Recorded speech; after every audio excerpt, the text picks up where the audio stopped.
car ce n'est pas par une volonté d'homme qu'une prophétie a jamais été apportée, mais c'est poussé par le Saint-Esprit que des hommes ont parlé de la part de Dieu.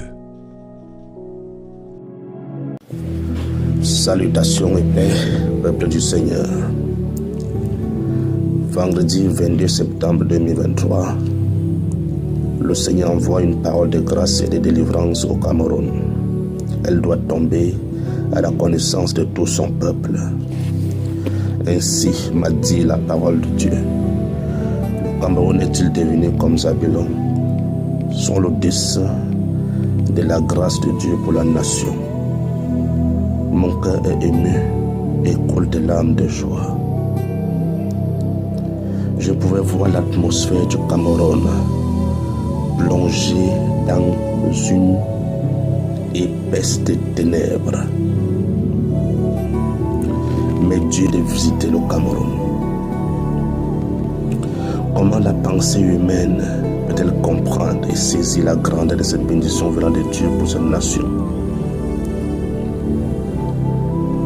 Mais notre Dieu est le bon Dieu, le Dieu de toute grâce, le Dieu de toute bénédiction et le Seigneur qui renouvelle toutes choses par sa parole toute puissante.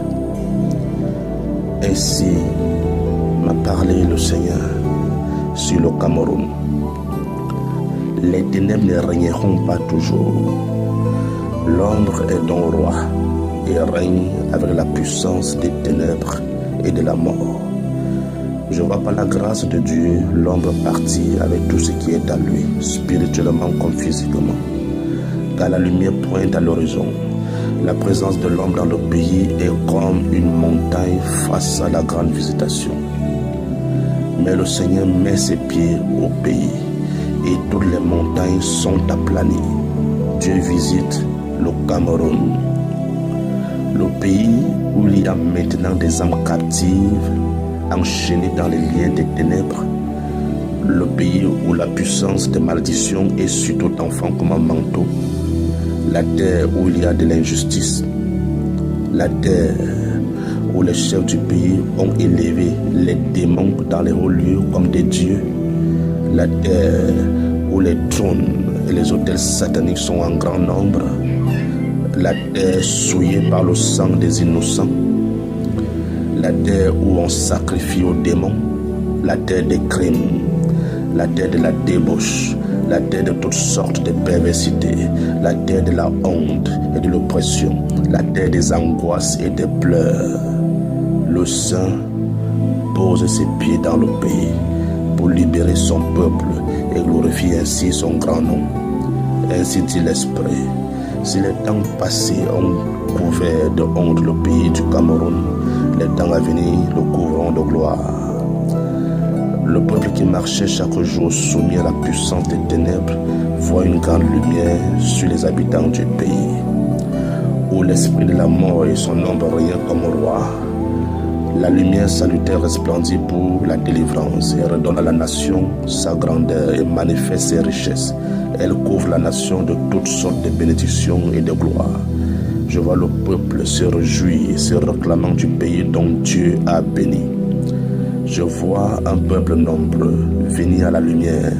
Le Seigneur s'est fait des disciples dans le pays. Je vois les hommes abandonner cette vie du monde pour suivre le Seigneur Jésus-Christ. Je vois le Seigneur relâcher sur le pays et le continent africain la pluie de la première et de l'arrière-saison. Les nations sont bénies.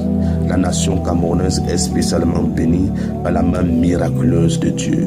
La délivrance et les produits sont dans le pays. Maintenant, toi, roi du pays, qui a irrité le Seigneur par des œuvres, où est donc ta puissance? Toi qui trafiquais les sortilèges pour abrutir ton peuple, où est maintenant la force de désenchantement? Tu allais sur toutes les montagnes pour chercher du secours. Où sont-ils maintenant pour te secourir? Te voilà parti. Où est le poids de l'esclavage pesé sur le peuple? Le bâton qui frappait son dos, où est-il? La verge qui opprimait la nation est brisée, dit le Seigneur. Je décharge le pays de tout fardeau. Je mets dans sa bouche ma louange. car mes œuvres seront grandes dans la nation et je rétablirai toutes choses selon ma volonté, dit le Seigneur. Alors Cameroun, repens-toi de tes mauvaises œuvres, car le saint règne des cieux est proche, au nom du Seigneur Jésus-Christ. Amen. Amen. Salem.